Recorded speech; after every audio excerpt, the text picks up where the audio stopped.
So Jake, are you telling me that I got to go through all that work and then I don't get to hunt it?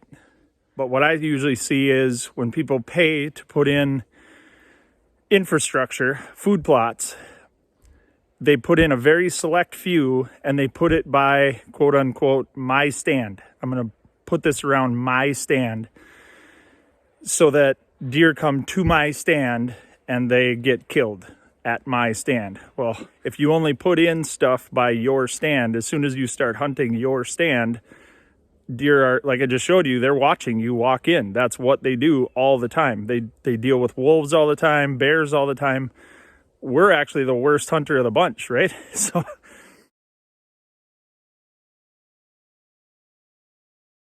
hey guys, Jake Blow here, the Habitat Pro. Today on the channel, Aspen. We're going to talk about Aspen and what to do with it, and especially if you had 200 acres logged off all at the same time and just leave the oaks and then it'll be habitat.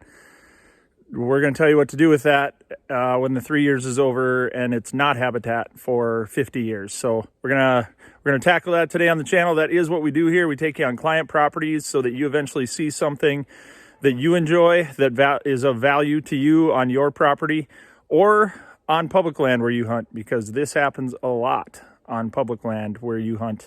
So we're going to check that out today. I'm going to show you how you can make little tweaks, and then I'll even talk about what you could do on public land. So like and subscribe. Without further ado, let's get after it. All right, that is what we're left with. Winter aspen harvest, mostly aspen. I'll just say it's mostly aspen coming back, just because it was a clear cut with oak reserves. So if they come upon an oak, they leave it, okay? If they come upon anything 8 inches or under, they leave it. Well, what that leaves you with is a whole bunch of great habitat for about 3 years. And now that it's 2025 and the harvest was in 2022, all of this stuff is past deer browse, okay? So look at this. That is red maple. And everything that is accessible is mowed off, but everything else is no longer accessible. So what we did was we came in to monotony. And now when I say monotony, I just mean it's all the same age class, okay?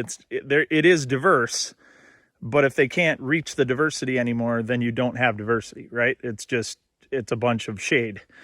So what we've got to do is reset the age class where we want deer to be. So what we did is, and what we always do here, is we start off with topography. And if you have topography, they will be on it if you give them the hole in the right spot.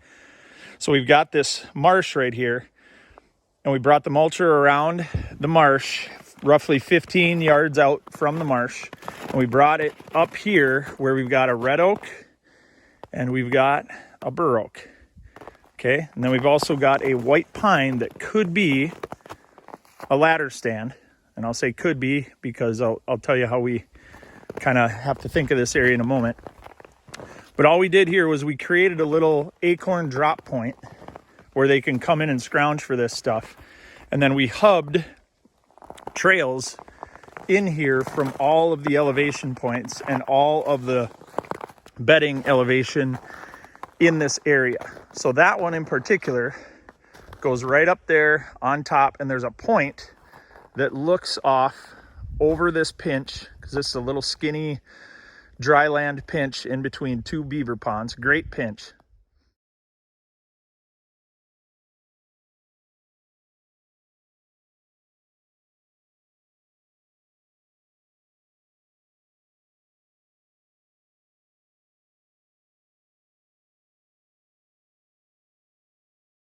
The problem with that bedding area, now think of this in terms of habitat planning and hunting planning.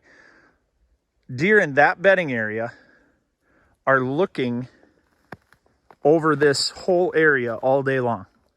Okay, on a northwest wind, I'm going to show you what they're looking at up there. All right, so this is what they're looking at all day long in one of their possible bedding locations. This is if they're bedded with a northwest wind at their back and they're looking downhill at their travel corridor. And as you notice, through this super thick 3-year-old regen, there's no way anything down there walking that trail can see these deer up here, but deer are able to definitely see their back trail. If that's how they got in there, they came in there with the wind in their face, and they came all the way up here to their bedding area, and notice there's that white pine that we were thinking about hunting. Well, you can see they are able to watch all access to that white pine. All right, so how do you hunt this spot? All right, now notice this elevation. This is even more common. So there's our edge.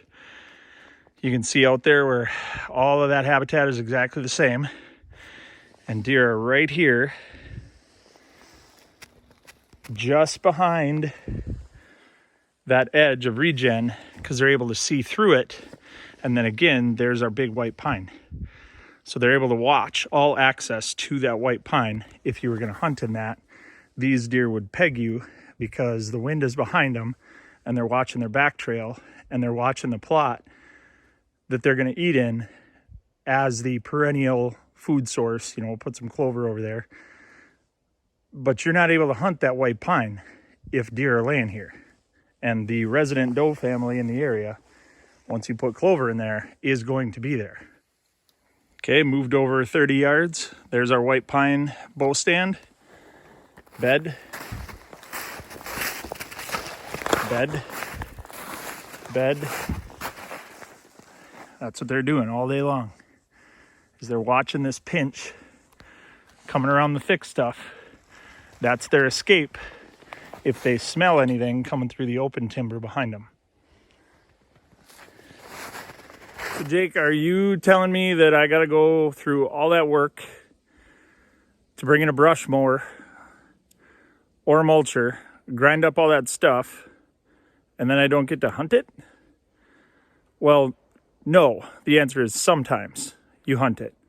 But what I usually see is when people pay to put in infrastructure, food plots, they put in a very select few and they put it by quote unquote my stand. I'm going to put this around my stand so that deer come to my stand and they get killed at my stand. Well, deer are predator avoiders, so that's oftentimes an exercise in futility, because if you only put in stuff by your stand, as soon as you start hunting your stand, deer are, like I just showed you, they're watching you walk in. That's what they do all the time. They deal with wolves all the time, bears all the time. We're actually the worst hunter of the bunch, right? So if you are always going to the same stand and you're walking the mulched out trails that deer know predators walk, because the wolves run them too, then what you're doing is you are on purpose putting yourself in the worst position for any predator, right? You're putting yourself in the position of, I'm going to announce my presence and hope that you're stupid or that you're really bad at being a prey animal. And that's just not the case with these mature bucks that we'd love to be in front of us, right? So how do we hunt this area? That is the most important question, and I'm going to show you that right now. All right, now here is a successful possibility, right? Because there, where you can see that blind way over there, you can see what the problem is if we try to get anywhere near that white pine, they're always looking at us if we have the wind in our face. So we want them to feel secure enough to be up there bedded, know that this secure travel corridor coming right along the regen and right along the swamp edge, they can come in here. That'll be a lick and branch course. They can come in here and we put in, this is a natural water hole that was here, but it drains every fall. So we put in the earth pond, 120 gallon. And the important thing with this one is, since we know that this is going to fill with water in the spring and summer, we put rocks in this pond just to weigh it down so that it won't float, because then it won't fill itself. So, and then we've got everything coming hubbed into here from around this marsh, and our hunter is going to be in the red oak right there.